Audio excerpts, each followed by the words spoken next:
Hello and welcome to session 325 in the AI-safety.com reading group. Tonight we will discuss the second half of a deep critique of AI2027's bad timeline models by Titotel. Before Laumain starts with his part of the presentation, I would like to circle back to the conceptual arguments for the timeline model. This was the primary argument Titotel advanced, or at least the one that I felt was most important. Titotel goes so far as to explicitly state that there is no conceptual evidence for the choices of the curve in the model. And well, there is a conceptual explanation, and this short presentation is my attempt at explaining it. Titotel notes that a conceptual explanation is essential since he judges the empirical evidence to be lackluster. And I'm very sympathetic to this, because throughout history, no dramatic, unprecedented changes have been able to have been predicted empirically by definition. So from Titotel's point of view, either empirical or conceptual reasons need to be really solid before you can make some kind of life choice based on it. Titotel is a physicist, and because of the universality of physical laws, this makes sense. So there is an absolute sense in which the AI2027's timeline model is bad.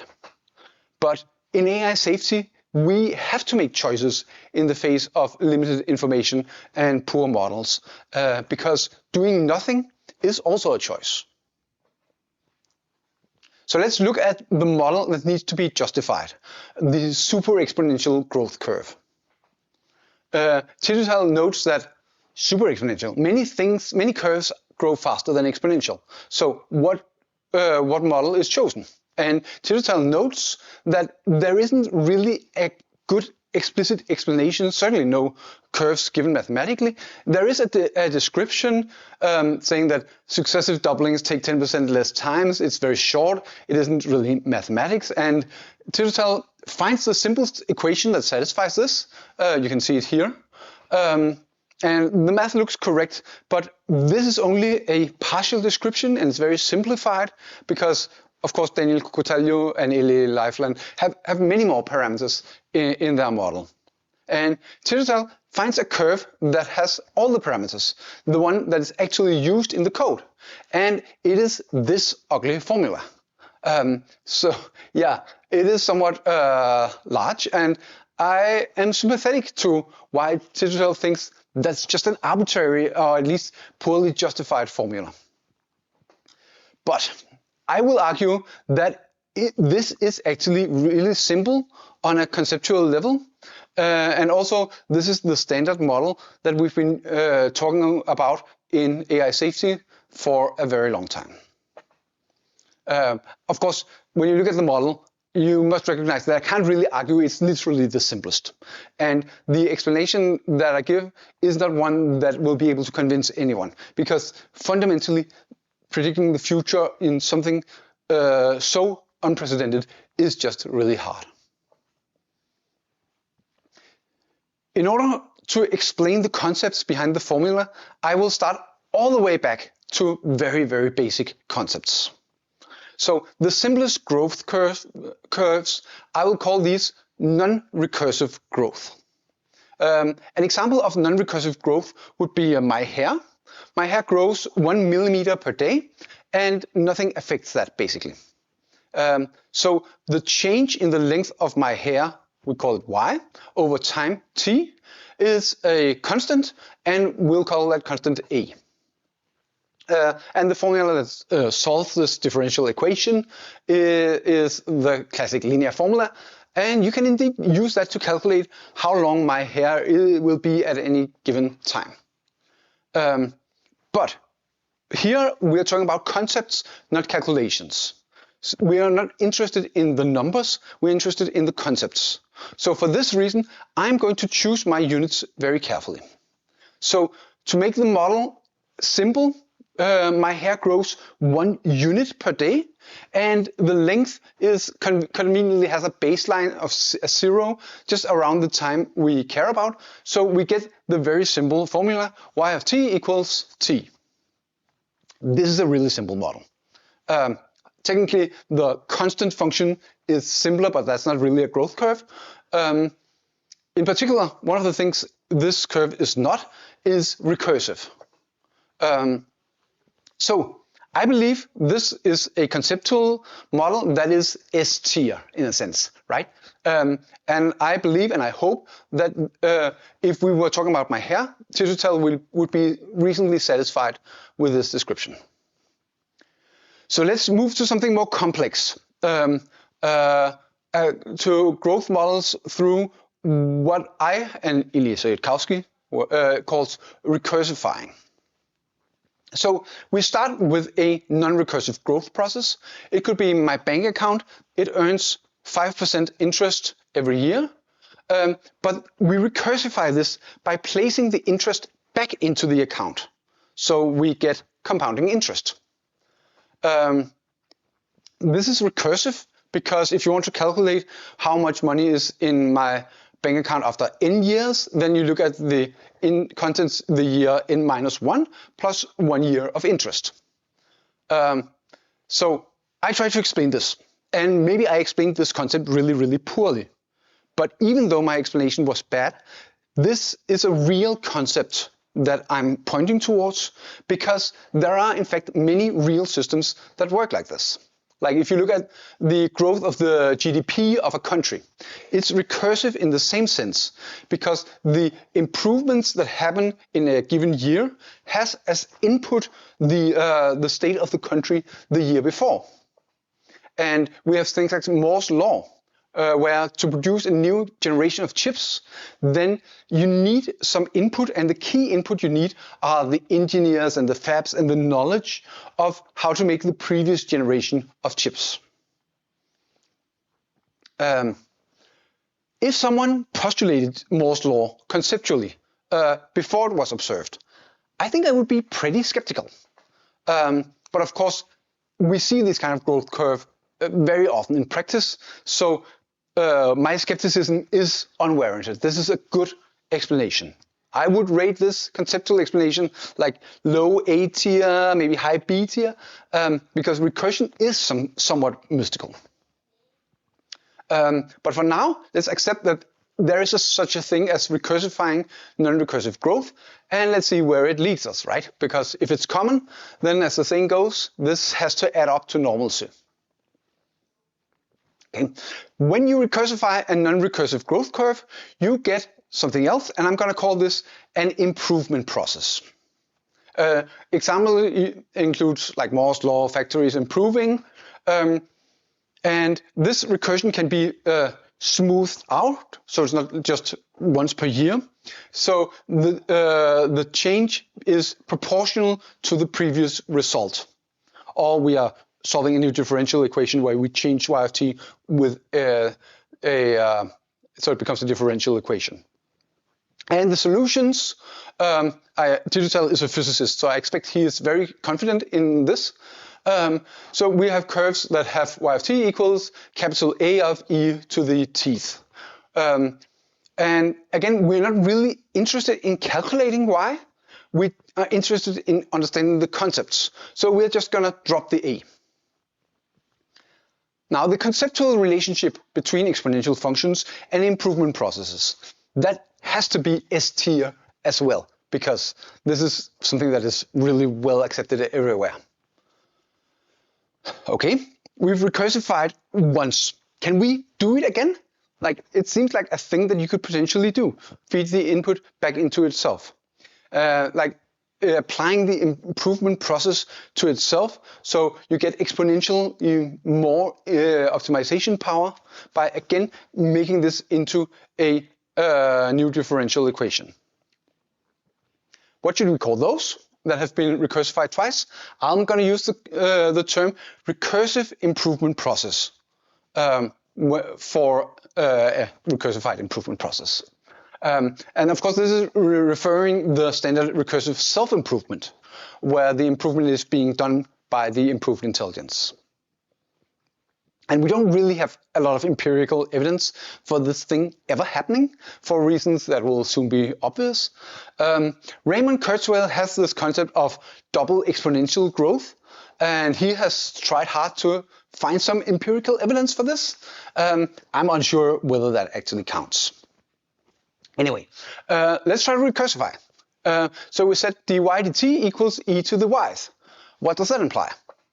Well, if you are a very bright high schooler or something like that, you may in fact be able to calculate the solutions to this. This is y of t equals minus the natural logarithm of a constant capital C minus t. Here, this is the graph that is in Bostrom's 2014 book Superintelligence, and you'll of course note that it kind of looks quiet, and then suddenly at t equals c, you'll get an asymptote, a vertical asymptote. And here it's a very, very simplified version of AI2027's timeline model, where we put c equals 2027, and that results in, well, this graph. Is this a good conceptual explanation? I would rate it B tier. Like, it is an explanation, but it's not perfect and it's not entirely unmysterious. There are other explanations. You may prefer the explanation in Bostrom's book Superintelligence again, or there's an explanation in the Hanson-Yudkowsky AI-FOOM debate. But this is the conceptual explanation again. So if you want the actual numbers, like when does the asymptote happen, then you need to add some constants, and then you get the much less conceptually clear timeline model that's used. So you can maybe be able to spot that this is in fact the same formula. Like you can see that's the natural logarithm of the subtraction. It is in fact in there. Okay, let's return to the non-recursive growth models and talk about what domains they are valid in. As before, let's try to model the claim that my hair grows 1 millimeter per day. Based on this model, I can say that I predict I'll need to get my hair cut in 2 months. And what would be objections to this? Well, there's no one actually objecting here, so I invent a straw man to criticize this model. And this straw titutel could then object, hey, Søren is planning to travel in 2 months, so this prediction is probably wrong. And that's a reasonable objection because it stays within the natural domain. But if you object that by 2500 my hair will be unrealistically long, or you could object that, well, the model does imply that in the past my hair had negative length, and that seems like a problem for my model. And I think these criticisms are unreasonable because there's an implicit domain for the model, which is like in between haircuts and in the places that I use it for. And requiring these domains to be very explicitly set seems like an isolated demand for rigor. Of course, merely pointing out that there is a limited domain is fine. And if I used my model outside of this domain, then by all means point that out. But just the fact that the domain is limited is insufficient to discard it. You cannot, in fact, write less wrong posts that say Søren's bad haircut model, hair length model. Okay, so let's look at what are reasonable domains for improvement processes. And assume again that I have a growth model that says that at the current growth rates, China will overtake the United States at some point. And it's possible to object again, the Chinese economy will hit some specified blockers around 2030, and that will change the growth or something like that. That's a reasonable kind of criticism, and economists are of course doing precisely this thing. But there are other kinds of criticism, like this model might imply that the highest growing economy will always win and dominate, or if you backcast this into the distant past, then you can get some pretty silly conclusions. And then these seem like unreasonable objections because the domain of the growth really doesn't extend that far. So now we get to the actual real critiques by Titotel to this model that are related to the domain where the model is used. So first, Titotel objects that if you backcast this recursive self-improvement model to 2022, you get some really strange results. And the answer that I would give here is that recursive self-improvement hadn't started in any meaningful way in 2022, and it's outside the domain of the model. Another objection is that the model falls apart at the vertical asymptote and after. And the answer to this criticism, again, it's outside the domain, and the model explicitly changes growth mode. Titotel argues in what he calls this sigmoid story that we could run into some blockers, and he speculates where could these blockers be. The authors also speculate about these kind of blockers, but while we could certainly run into blockers quickly, I think the AI 2027 scenario is centrally described as, okay, but what if we don't run into some blockers before we have superintelligence? This concludes my half of the presentation of a deep critique of AI 2027's bad timeline models by Titotel. Citium senseo, machinam sapientem esse delendam. Okay, yeah. So AI 2027 distributions and recalcitrance. As always, comment whatever. So this is like, for some reason, I thought this was a good idea to put in my first slide. But yeah, a clear trend with a lot of noise, like decreases in child mortality and death from communicable diseases and agricultural employment. A lot of times when there's a lot of messy data, if there's enough noise, it will just be regressed as linear, no matter what the underlying trends actually are. So now with that in your mind, what did I actually do? So I went to the AI 2027 timelines takeoff, and there are two sets of scripts. One Python script was for like, I don't know, like a more complicated simulation, which I couldn't quite wrap my head around in the time that I had. I used a simpler, like it was called the quote unquote simple forecast script, and it made a lot more sense. I edited the YAML file, which was a format I've never encountered before and ran into a lot of bugs, but I managed to solve those. So yeah, I ran the script, and here are the stock settings, right? So there are two people with their own like very granular statistics with stuff like what are the chances that the time horizons speed up will be super exponential or sub exponential, and if so, how much? So let's look at that. Superhuman code. So yeah, you have Eli and Nicola. So I used Nicola's statistics for my following stuff. Anyways, I remembered mentioning that I thought the vast majority, like there would be a massive difference between like even slightly sub exponential and slightly super exponential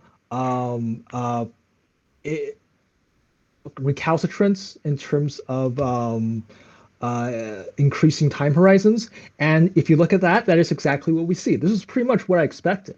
If you see the purple line that's like the flattest, that is just a 20% recalcitrance. Basically, every doubling requires 20% more effort, and you get a very flat curve.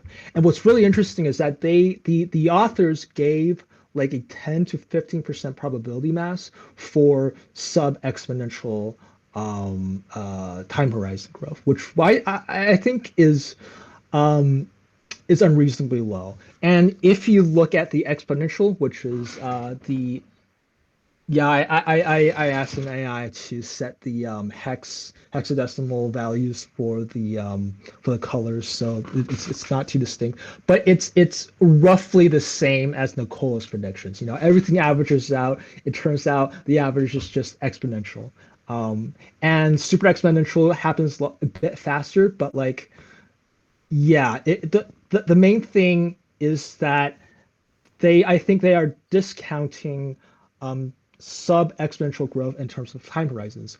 And why is that?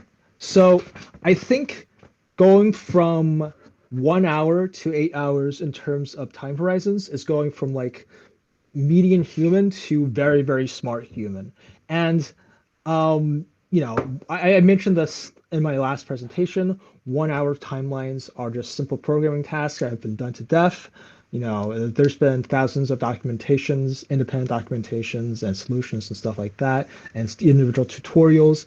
8 hour time horizons is like do this incredibly specific, highly technical task and then do it like better than average. Or, even if you're like at the 30th percentile, that's still a really big accomplishment. And the vast majority of people cannot do that. So like the most important thing I need you to remember is that like the median human has a 1 hour time horizon. All right. They can still do things that take longer than 1 hour. They can do that, they can hold down an 8 hour job. But that means they don't act like during their 8 hour work day, they're not actually doing a full 8 hour like time horizon task. They're doing smaller like 10, 15, 30-minute time horizon tasks. And a lot of that comes down to how we define time horizons. Basically, time horizons are just a really fancy IQ test, right? Like people feel like IQ tests are arbitrary because like you're rating people against other people. So how do you have like a more objective measurement that we can used to measure AI progress. And people came up with time horizons. But the thing is, once you get past like really, really smart human, number one, like there's still people smarter than that. They're Elon Musk. There are people who work at Jane Street. They're really, really, really smart people who can like do things that look like magic and just impossible to you. And you can like spend an entire week trying to code something up, and this guy can just look over your shoulder and like type something out in 15 minutes and just completely, do a better job than you in 15 minutes. That's a pretty common occurrence for people who code. All right, it stuff like that actually happens in real life. So it's like the people who do this, the people at Meta probably have never actually met a person with like a 16-hour time horizon. Like a really, really good like machine learning expert basically caps out at like 8 hours. Well, okay, a lot of that comes down to how they measure stuff with like rebench and stuff like that. I don't want to get into it right now. But the thing is, once you get to like the smartest person, like they can reasonably find on TaskRabbit or out of their own friend pool or whatever, they hit a brick wall. And the brick wall is like you can, if you try to define time horizons longer than 8 hours, using your existing pool of people who don't actually have a time horizon that high, you'll point to something that's like, oh, 16 hours. It's like only the really, really smart people who have 8 hour time horizons can actually do this 16-hour task, right? Really, it's just a slightly harder version of an 8 hour task. But there's actual people who can do 16-hour time horizon tasks. Let me make this very clear. But like they're basing their definition off of an 8 hour time horizon human because they never actually met a 16-hour time horizon human who sat down and like worked through a bunch of logic puzzles with them. It's just never happened. So like they have a mistaken understanding of what a 16-hour time horizon really looks like.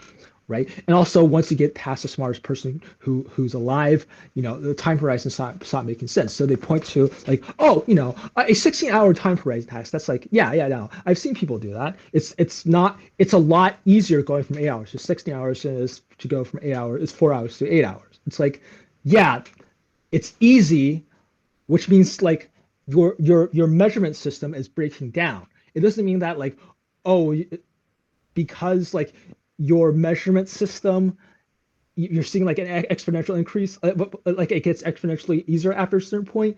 So AIs, so like it's an objective measure of intelligence, and AIs as they go along the time period, like their foundational grounding for this entire exercise in AI 2027 is about time horizons and like when they break down. And you can see clear points at which AI performance starts breaking down around the 1 hour mark, right? Like they just hit a brick wall and they're slowly like inching past it. But like there's really interesting artifacts like the time I brought it up, like the stuff I brought up last time with like that weird L shape where it's like, oh, maybe they just like classified a few problems wrong. All the rebench tasks are defined as 8 hours, regardless of like how difficult they actually are. So, especially for an AI who thinks differently from a human, maybe you can pull up some like crazy data structure no one has ever, no one can be reasonably expected to know because it was only used in Fortran, and like it's really bad except for in this very specific case. Like who even knows? All right. Um, but the point I'm trying to make is that like they're seeing their fancy IQ test breakdown, and their conclusion is just that this means super exponential growth and AI capabilities, and I think that's just wrong. And I'm going to make an internet post about it right after this, and I will be happy to take any questions. Yeah. Okay. So I certainly agree that thinking about like how long time does this take a normal person is a really really poor proxy for IQ, because like I've seen a lot of tasks that I'm really really certain I could not I could not solve even if I had a really long time to do them. But where the answer is conceptually simple, such that someone who is even just a bit smarter than me can say, "Oh, this actually there is a formula for this," and then they solve this dramatically faster than me. So very often it's something that in practice where there's this problem I cannot solve, and then I go to someone who's a level above me, and that person can solve it exceedingly rapidly. So a lot of these tasks, it's not that I spend 15 hours and fail. It seems like that's not how it works, really. Um, Well, I mean, there, if you fail, that means like the time horizons are based off of people who succeed at a yeah, task. yeah, And for the record, like for like a third of their what is it? Crap, I'm forgetting one. It's the mm, middle one. It's like the 1 to 8 hour one. Well, there's actually they actually have problems on that. But the thing is like a third of those no one has ever solved. yeah, And like they did never even try to get a bigger pool of people to try to solve them. So it's like, yeah. mm, yeah. Um, and I think there is a sense that this with like how long time does it take to do different things, it doesn't really map very well to like intelligence horsepower, because when I think of something that will take me a very long time to do, then I don't know, code up Microsoft Word would be an example. That would take me so incredibly long time to build something with the same functionality as Microsoft Word. But a lot of the things inside Microsoft Word doesn't really seem that hard. So there is a sense that um, thinking of like how much intelligence does this require with like how long time does it take me doesn't really map well Okay.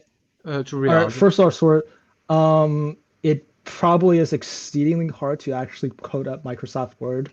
Um, when it's trying to process the real world, like there's all kinds of crazy data formats. Yeah, Like I there's think like that's my mostly just like a lot of special cases you have to make. That doesn't seem like it requires much intelligence.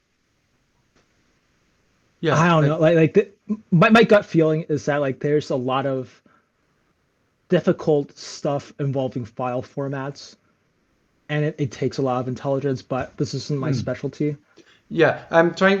Maybe Microsoft Word isn't the best example. It just feels to me that there are some tasks that take a huge amount of time but doesn't require that much intelligence. And then there are Yeah. some tasks that are very, very G-loaded, where intelligence matters very much. And someone with a slightly too low IQ can look at this for a million years and not make any progress.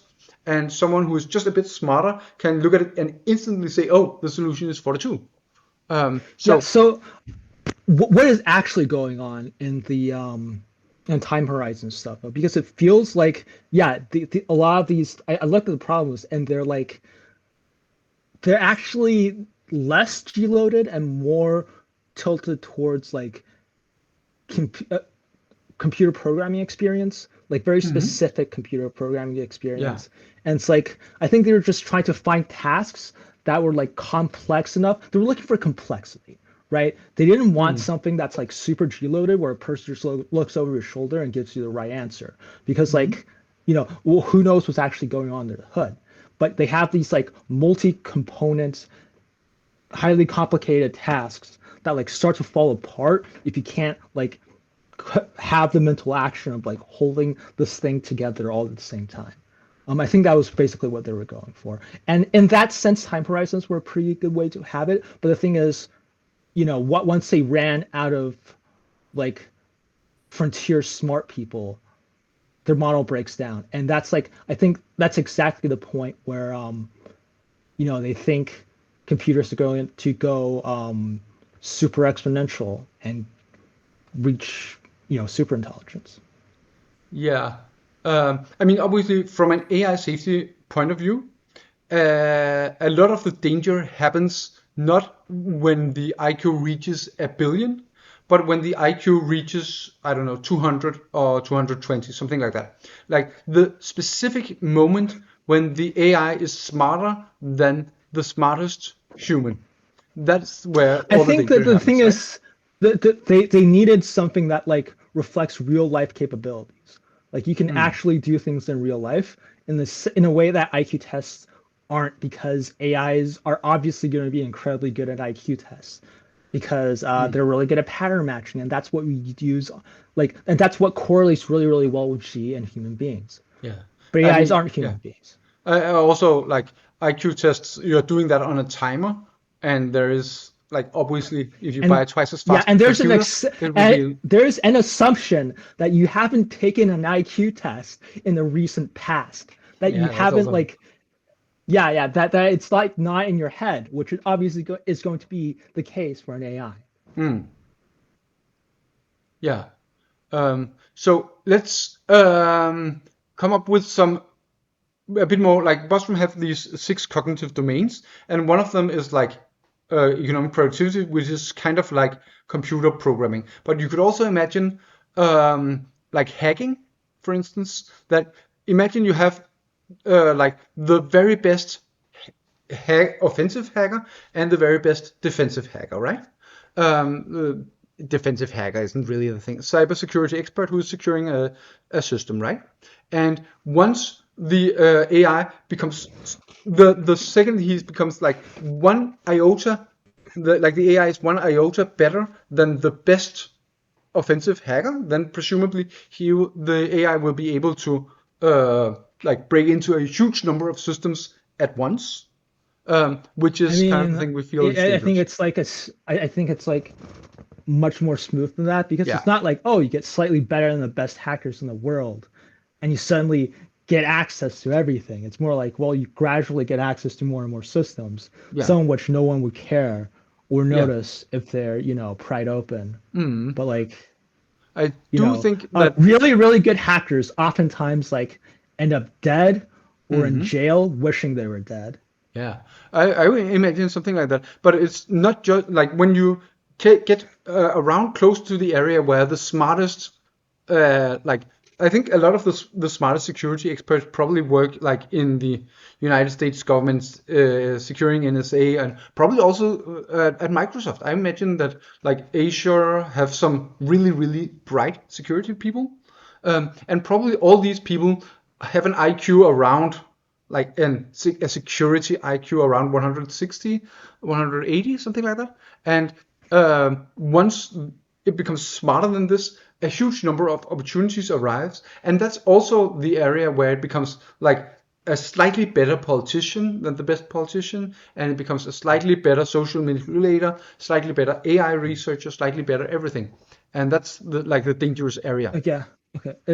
What's the point you're trying to make? That My point this is is that when you're talking about this model where you're looking at longer and longer time horizons, then this really strongly breaks down around the top human level, because while there are some tasks that I can't do, that someone else can do, then once you get to the top level, then no solution exists, basically. Meaning Yeah. that, See, the thing is, I don't think this is like some kind of fundamental issue with like IQ tests or time horizons, whatever. I think they just didn't care enough to actually find people with super long time horizon capabilities because like how would you find them, right? They went on TaskRabbit, they went through the friend pool, hmm, they found like the smartest people out of those, but yeah, where else do you go after that? yeah, I think that's very reasonable. Um, But like I think there is an answer to that. Like I don't know what the answer is. Maybe you can like just walk up to Jane Street and say, "Here's a $10 million contract. Find your smartest interns, all right, and have them like take do logic puzzles." They love it. yeah, that does require $10 million, however. That is Okay, an issue. you could probably just go to a bar where like the Jane Street people hang out and just talk to your interns and like start throwing like 20s at them whenever they do a logic problem correctly. I mean they do it like just like to compete with each other. That's kind of like what they Hmm. do all day anyways. Yeah. Um, for some of the other things, I would imagine like hacking, for instance, where do you find the best hackers? I think it is certainly possible to do more here. I'm just saying that Yeah. like when you're comparing two people who are exceedingly smart, um, then saying, yeah, you have a 64-hour time horizon and the other person has a 128-hour time horizon, that maps really poorly to saying that there's this logical puzzle that guy can figure out and this guy can't figure it Well, out, right? it's not like because there is like an implied complexity and stuff like that. I mean, I think there genuinely are people who can work on a project. Like there are people who can like keep themselves awake for like 20 hours straight and like do an incredibly complex project and hold everything in their head all at the same time, zero problems. Like there are Hmm. genuinely people like that who exist. So like it actually means something. Yeah, Sorry, I I feel agree. like we're It going means around. yeah. I feel like we're going around in circles. Okay. Is there something else you want to talk about? Yeah. Can you go to the previous slide where you said I lost my bet? This Yeah. here. Okay. So one thing I would like to clarify Hmm. um, with the sub-exponential 20%. Yeah. So this is the idea that you build some AI, and this Hmm. AI becomes um, in each iteration, it becomes twice as smart in a sense. So normally it would be able to solve the problem in half time because it's twice as smart. But then it turns out that the problem is 20% more difficult than the previous problem. So Yes. otherwise it would be able to solve it in half the time, right? Yes. The And problem being increasing time horizons. yeah, and there is a sense that if you put the recalcitrance at minus 50%, then you could never have an intelligence explosion, right? Because if the uh, Uh, if you get twice as much optimization power, but the problem becomes twice as hard, then um, then these two cancel out perfectly, right? yeah, you just linearly get smarter, which I think is an intelligence explosion compared to the world we live in today. Yeah, but like you imagine, okay, imagine that OpenAI stops using ChatGPT, stop using LLMs, right? Then Hmm. they will continue to improve it, just slower. And we assume that they Okay. are um, improving it in like roughly the same way they've been doing it always, just slower, right?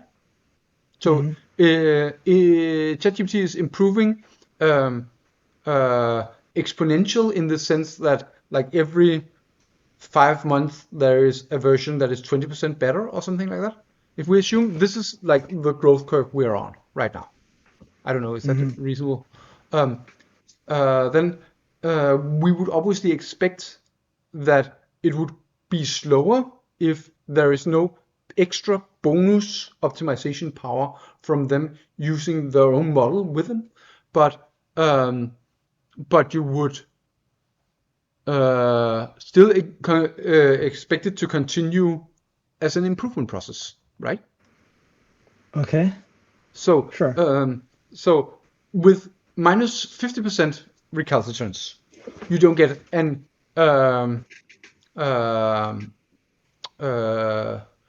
Wouldn't it be called like plus 100?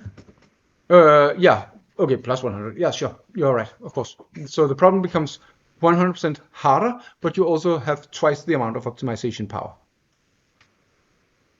right? Yep. That would be an example of something that could never reach an intelligence explosion. So that means that actually, like if you look at the graphs that we have here, right? Can you see my mouse cursor? You probably can't, right? No, I No. can't. Okay. But you have these graphs, and the sum of the area under each graph is 1, right? Yeah. You get a superhuman coder eventually. And like even if OpenAI, if they continue to improve, but they never use their own, they never make any kind of recursive self-improvement, they would eventually reach a superhuman coder, right? Sure. If the recalcitrance falls to like it becomes 100% harder, you could expect that you would never see a superhuman coder because it just becomes harder and harder. Would you? No, I'm getting doubt whether this is actually correct. What are you trying to make a point about something specifically? Yeah, I am trying to look at the trying to get a feel for the consequences of having this higher recalcitrance, because it does in fact not seem obvious to me at all that even a sub-exponential 20% matters that much. So I'm somewhat confused about why we are getting so so wild numbers. I mean, it's not that wild, right? You get 10% in April 2027, but 50% all the way in June 2033 with sub-exponential 20. And my intuition was that this would push it further out, but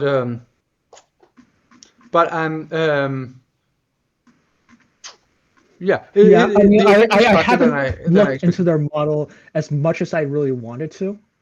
Um, but yeah, there's a lot of weird stuff about this I would Hmm. definitely want to go Yeah, further into. yeah, and also they were using the one called super exponential 20, right? That puts a 90% No, percentage. okay, so both of their okay, so super exponential 10 and super exponential 20 are like 100 are a model assuming 100% chance of super exponential, and one has like 10%, Oh yeah. one is like 10% easier every iteration, the other Hmm. is 20% easier.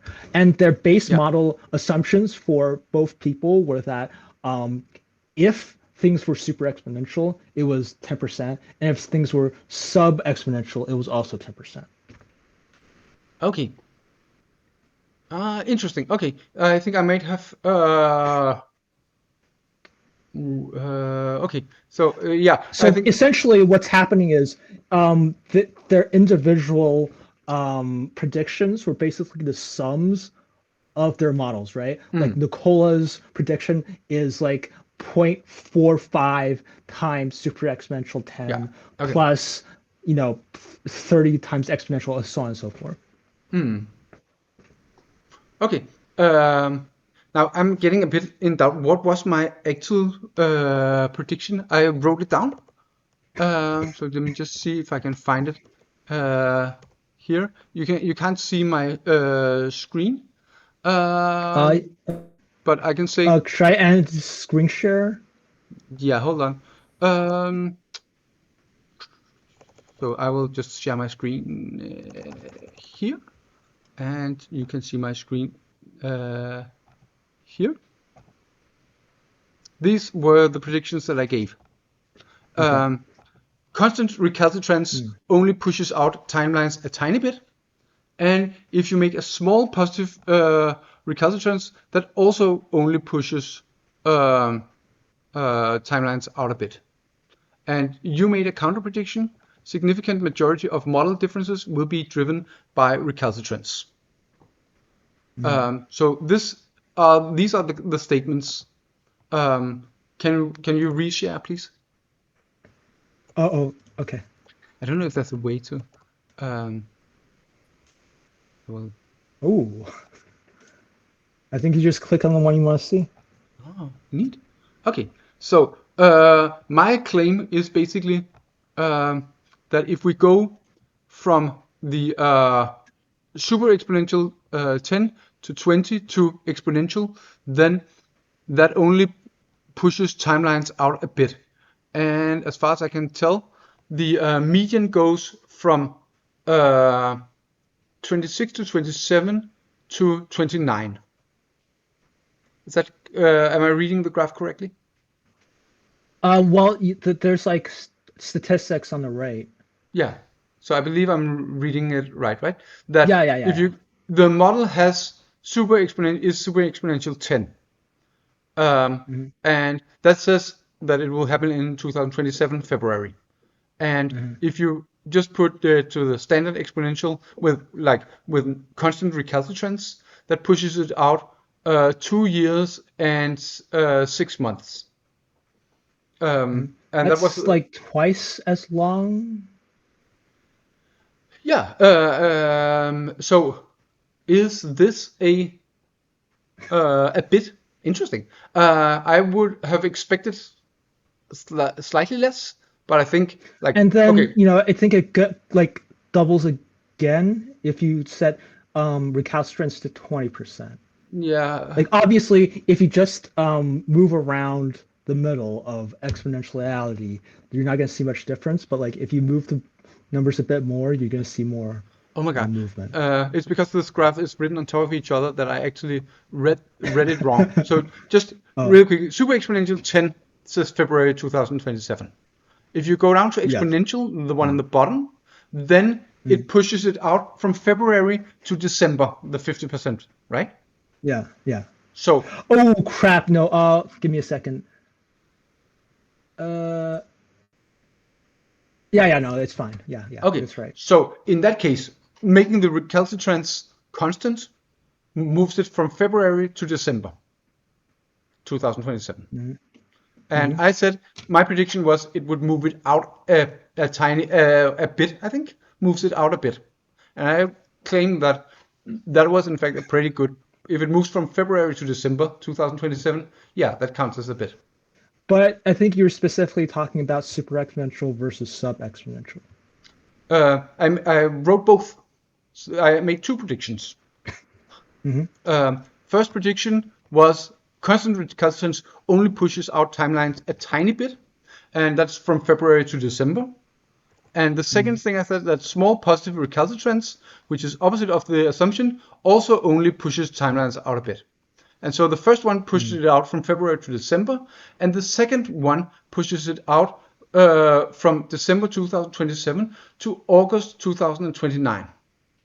Is that correct? If I'm reading the graph wrong, please tell Yes. me. Yes. So I the first one where it pushes it from February to December, like that pushes it out a Yeah. tiny bit. I will stand by that. The Okay. second one where you go sub exponential 10 and then it moves how many months from December? That will be 1 year, 8 months, 9 months. So then if you put minus 10%, then it pushes it out further, something like 21 months. And I said that was also only going to be a tiny bit, but 21 months, further to the singularity. Well, that is a tiny bit. Yeah, kind of. Like the first one, I feel justified in. The second one, I feel a bit less justified. Is that Yeah. reasonable? I pretty much agree. Pretty much agree with you there. And also, there's but like we're talking about small differences. Recalcitrance can obviously go beyond those values. Yeah, that's definitely true, and there is a sense that um, there is a huge amount of uncertainty on these numbers. Um, Mhm. and also, the thing I actually care about is very much the P doom, not the Mhm. exact time when it goes sideways. And that means Mhm. that my P doom, whether it happens in February of 2027 or it happens in uh, August of 2029, that doesn't matter very much. Like, of course, it's 2 years and 2.5 years extra everyone gets to live, and that's kind of good. But it's Mhm. also like I don't expect a lot of really, really good things happening in this 2.5 years. So I think the P Doom doesn't change very much. Uh, okay.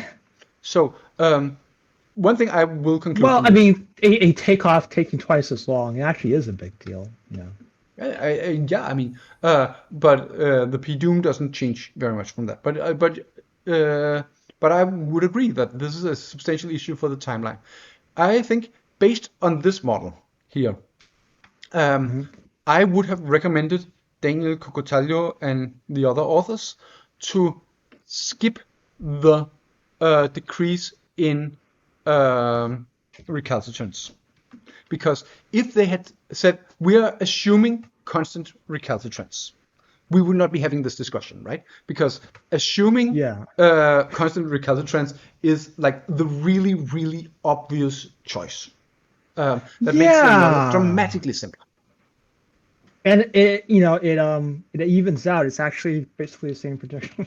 It is very close to the same prediction, right? So they made their timelines slightly more aggressive by introducing a really questionable assumption, one that I don't believe in, and It's we yeah, can spend a it's a bunch huge of amount. other stuff. There's all kinds of weird stuff with AI 2027. What do you think? Like the thing I'm most interested in is how good of a measuring stick do you think time horizons really are? Because that was always my biggest sticking point. I think it is okay. It is a decent proxy, especially around the kind of tasks that we care about.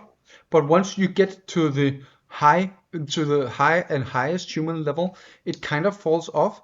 But I feel right now uh, the AIs are not at the highest human level. So I feel at around the area we're in, it's a pretty good proxy. But if you go outside both before and after, then it's a pretty bad proxy. So I don't think you should like extrapolate very much, but I think it gives us some idea of like what kind of improvements are happening right now. Probably that was why like Rebench was created in the first place, where they looked at these tasks and said, hey, these are probably really good benchmarks for the AIs that we have right now, because like um, they are at the level, the precise level where AIs can't quite uh, solve them yet, but they can solve them soon. So that makes it a really informative set of benchmarks. So I think it is basically okay. Um, Certainly not good, and certainly once you start to talk about like very long tasks, then I think it's very horrible. And also when you talk about tasks that takes like 5 seconds, then that doesn't really make sense. Yeah, yeah. But like it's weird that have you seen other pushback along these lines elsewhere? Like the discussion of the AI 2027 model certainly had a lot of talk about like what does this metro data actually imply for like if you extrapolate it further out. So I believe this is something that people can talk substantially about, like what are the tasks that require like 1,000 hours or something like that. Um, Mm. so I think this is something where people have been substantially confused. But on the other hand, I don't really have some better benchmarks in a sense. I don't have some good benchmarks for tasks that only like 1 out of 1,000 humans can do. Uh, So I mean, that doesn't seem very difficult. Like, I think 8 hour. mhm. My initial impression is that 8 hour horizon tasks are basically 1 in 1,000 because it's like Yeah, it's okay, not one but in a thousand people you know personally. It's like 1 in 1,000 people around the world. yeah, okay, but like okay, but we're interested in like the very best, like something that like what's a task that the top 10 hackers in the world can probably do, and the top 100 probably can't do, right? I What mean, are there's an objective answer to that, and I don't think it's too hard to find out. okay? Like if you could, then I would be very interested to know, can Claude do this, for instance? Do what? The thing that the top 100, the hacker number 100 can't do, and the hacker number 10 in the world can do. I mean, You probably imagine not. a ranking, right? Um, I mean, uh, there's like all kinds of hacker competitions. yeah. Um, there are probably a number of competitions. I don't know to what extent this is possible. And I think some people are probably working on this, and I haven't really like other like what are some research, like some research is easy to put LLMs to, like mathematical research, I guess. But like, what are the engineering task that only the top 10 engineers in the world can figure out, and the top 100 engineers can't figure it out? Um, I think a big problem of this is just identifying who are the top 10 engineers. Because engineering isn't like a skill that you can easily rank in the same way that you can rank lead coders and chess players and something like that. Um, Persuasion, I like who are mean, the best persuaders in the world? That kind of depends on what domain you're persuading in, I guess.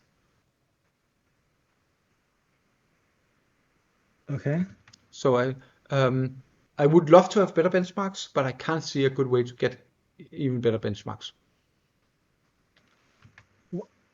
I mean, obviously, you can just have like smarter people in your pool and actually get a good idea. I think most of a really interesting action does happen right at the transition point where they like stop being able to find people who can actually solve the problems Yeah, consistently. yeah, that's the important area. I did have some other predictions. Mhm. Um, and I don't know if you had time to look into some of them. One was Yeah, with yeah, I have uh, time. the log normal sampling, where Mhm. Tito said that he expected that this would change quite a bit, and I was like, my intuition is that this basically doesn't change anything. Um, I don't know. Well, you've of course looked at this way more than me. I haven't looked at the sampling part yet. Okay, fair enough. So that prediction is, I guess, still outstanding. Mhm. Does GPT-5 in fact improve on rebench? That was one of the things we talked about.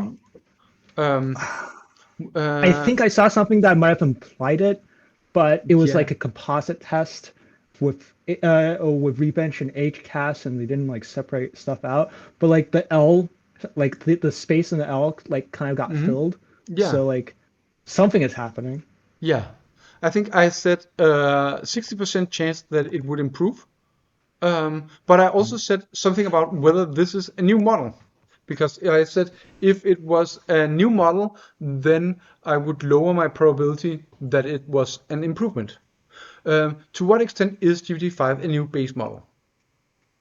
Uh, I've heard like the general vibes I've been getting from people was that it was basically trained on something like the say it was like basically incorporated stuff like DeepSeek and like all these algorithmic improvements to get something that was like a bit better than current GPT, like frontier GPT models that are deployed to consumers, but obviously much more efficient computationally speaking, so they can so then they can save a lot of money in inference.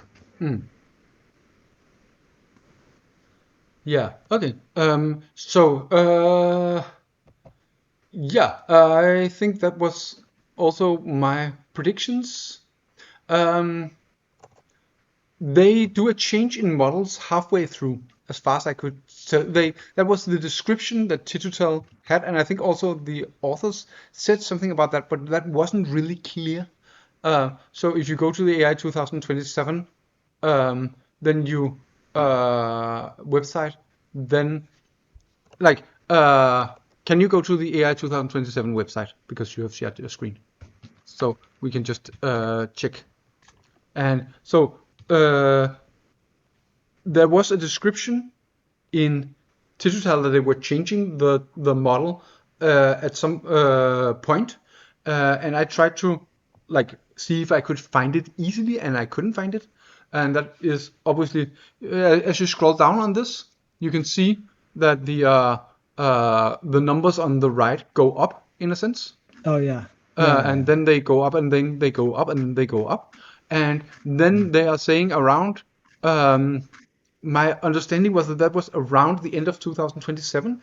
They Yeah, changed yeah, the yeah, yeah. model. Um, can you, if you scroll down, can you pinpoint the place where they changed the model? I think it's right at the decision point, roughly. Like, Yeah. I think in a sense they were writing like Tom Clancy thriller stuff, and then up until 2027, like Mm. with the like the green ending and the red Take the ending, and race. then yeah, and then they yeah switch the models. Yeah. I think that it because that is when it could like automate the hard tasks Mm. of AI researchers, so it's somewhat justified. But like, Mm. man, you can't just because what they're actually selling isn't the model. They're selling the Tom Clancy thriller, Yeah. and then they're using a model to like be like, oh, this is scientifically, mathematically justified. And it's like Yeah. maybe, but like you shouldn't be using it to sell your Tom Clancy novel. I think that may be a bit too hard. Like they are not Okay, saying yeah, like you're right. this model that like this is how it is definitely going to go, right? They are saying that in a sense that there is an underlying model under this that is like specified in enough detail that you can criticize it, and that is like not obviously contradictory in a sense. Um, Mhm. so like there are these conceptual reasons for having it. Um, Mhm. so, but yeah, I think there is a sense that you reach the plateau. Let me just reshare my screen. Hold on. Okay. I have a graph. Here. So let me just perhaps go to the this one. Mhm. Why do I get here? This graph here, right? Where there is a sense that, yeah, you start the takeoff, and then the place where it actually ends is kind of here. The story Mhm. ends here in some sense. And like Mhm. they have this model that goes up, up, up, up, up, and then it kind of falls off to some extent. It's still improving, but improving less than you would expect. So it feels like Yeah. the AI 2027 point starts from here and goes somewhere to here, I guess.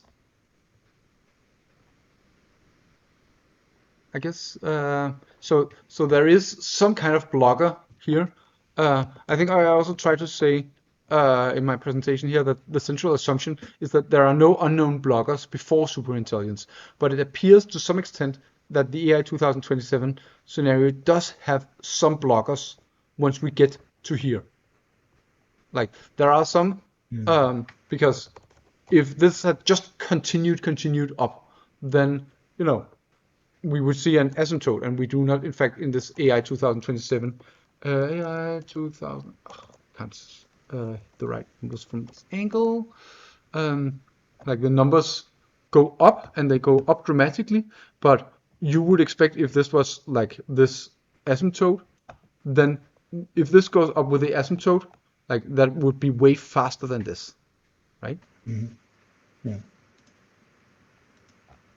I mean, this isn't this kind of asymptote. Something has happened around there, and I think it was pretty unclear from this where it happened, and Titurtel is saying that they are changing to the other, and it's pretty unclear precisely how that happens. Yeah. So what else did I? Yeah, I also had my. Let me just say, did I make any other? The long peak formula, is that isomorphic to y equals minus ln of c minus t? That was one of my predictions, and we're talking about this one here. Oh, Yeah. Is that equal to, so there is a constant factor out here. First, there is h1 equals 1. So that is just h1, right? So that's going to disappear in my telling. And then we have out here, this is in fact a constant, right?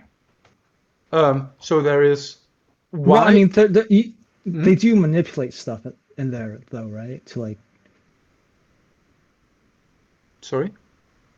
they do manipulate the variables inside the thing that you said becomes a constant.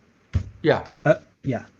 I think that is probably correct. That, some of these, like with how precisely they're scaling, and I think they have some intermediate speed ups, for instance, that kind of happens. But I think it kind of feels like it is 1 minus t and then a factor here, and you could manipulate this pretty easily to get my formula. There's also, of course, this up here, which is something that could change it. But I think there is a substantial sense that this formula here is, in fact, the same formula here. I wrote isomorphic, which is kind of a cop out because I don't specify precisely what it means that the two formulas are the same. Then I had my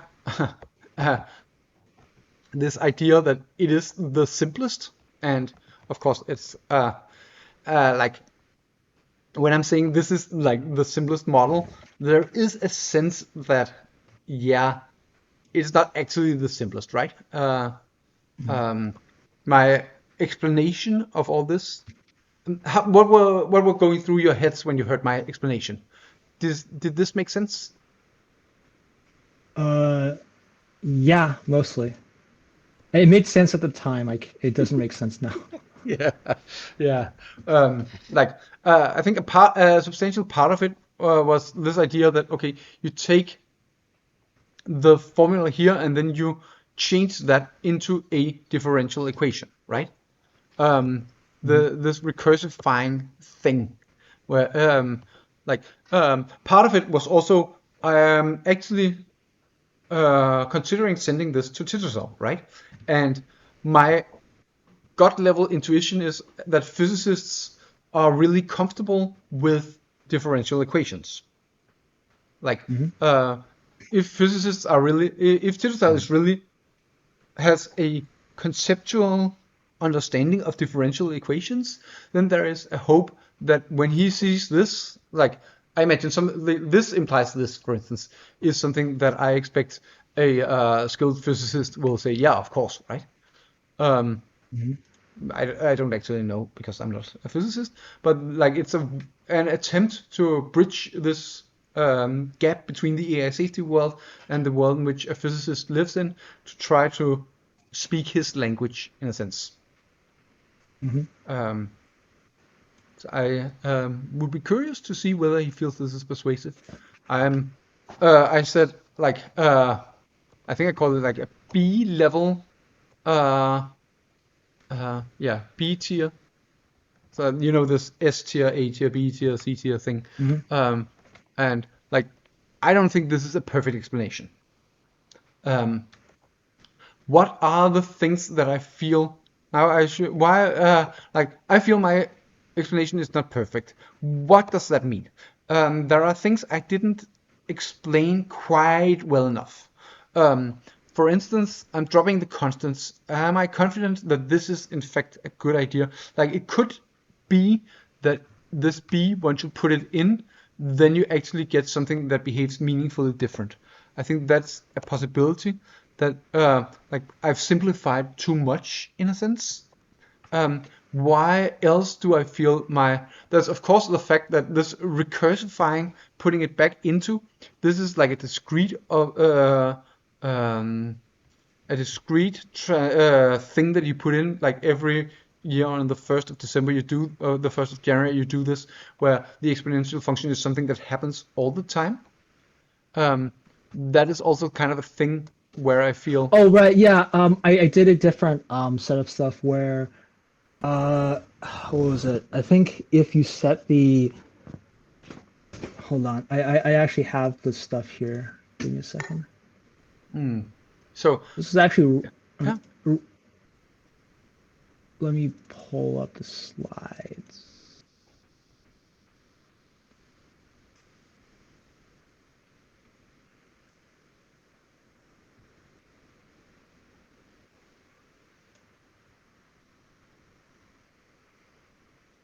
So I Yeah, yeah.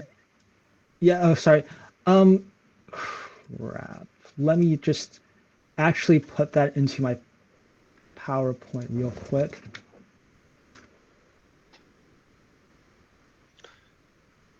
So I don't know if it's okay I talk doing this. Yeah, go ahead. Another thing, like Moore's law, if someone comes up to you and tells you about Moore's law, and before it had been empirically validated, I would actually be pretty suspicious about that. I think, I like, mean, you're living in the aftermath of Industrial Revolution. Like, yeah, it's but and you literally saw like semiconductors, like it's not semiconductor, but like the yeah, miniaturization of transistors and stuff. It's not that surprising. I think like Moore's law was when it was coined, it looked at a graph back to like 1945 or something like that.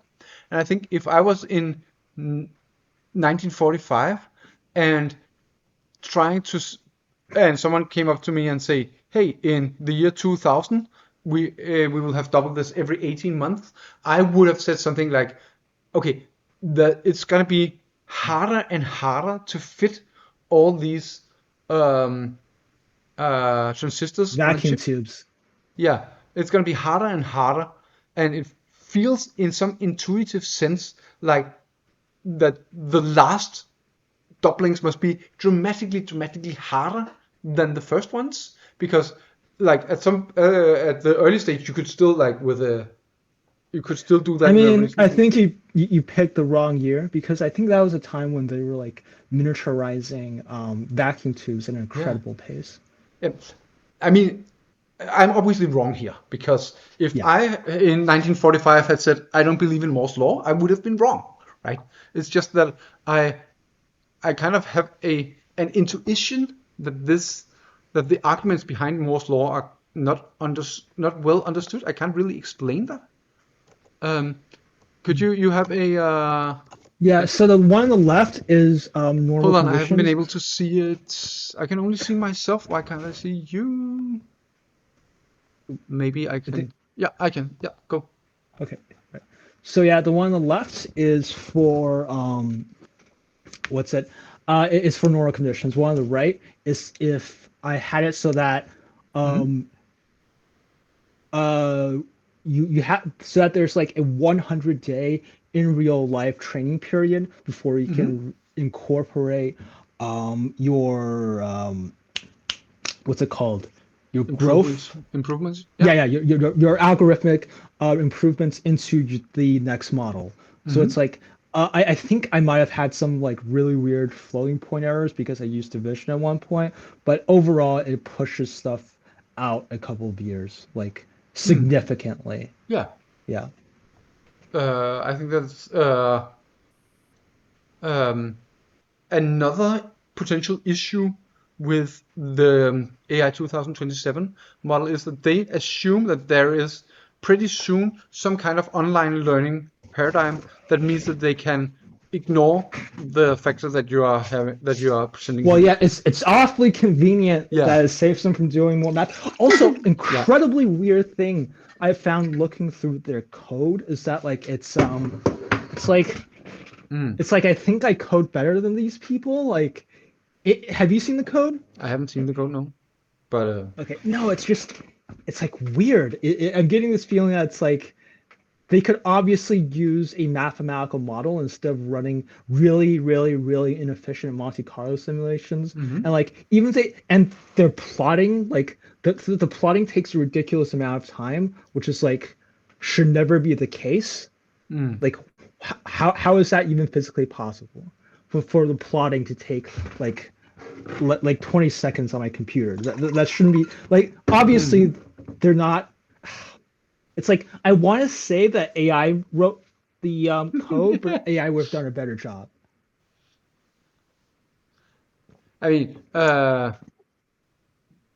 I mean, That that is was me. certainly I'm possible. sorry. Yeah.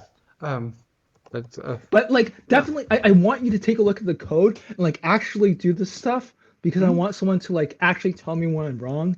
And Can you share the code, please?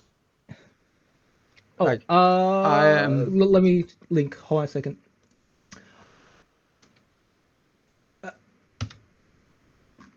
I am a Prolog programmer by trade, so I'm almost certainly going to do a It's in worse chat. job than ChatGPT at analyzing this code. Um, I mean, it looks horrific, but if you follow the threads, it's actually laid out really conveniently. But like mhm, they, oh God, it's like they do a while loop, and it's like they're advancing one time step at a time, mhm. and then they're like doing like exponentials at each step. Yeah, it's like such a weird way to do things. I just don't know what's going on. And it's like they I have a validation system, Mhm. which is like, hey, this isn't too off from our actual mathematical predictions, but it's like, dude, you're just slamming um two math functions into each other. You could probably just like take the thing and like shove it into Wolfram Alpha and actually get a mathematical description of exactly what you're doing. I mean, there's a sense that you could just plot this that I am showing now in my graph, the formula, right? You could just plot Yeah, that in, and that would probably be a lot faster, right? yeah, yeah. Um, what else? I talk about this domains. I think like there's a sense like this looking at Tito's critique where he's looking beyond the asymptote and then says, hey, this is like imaginary numbers and like also backcasting to 2022. I was pretty unhappy with that. I feel these are some obvious, some things that are obviously answerable, right? Um, Yeah, I mean, because there's mathematical solution, like there's a way to, handle your error bar so it doesn't go into negatives. It's pretty simple. I mean, I don't remember when it is, but that's like it says. Yeah. So did we have any more things with my? And I'm just gonna go through my predictions to see if there's anything I missed. I think we have in fact talked about everything I want to talk about.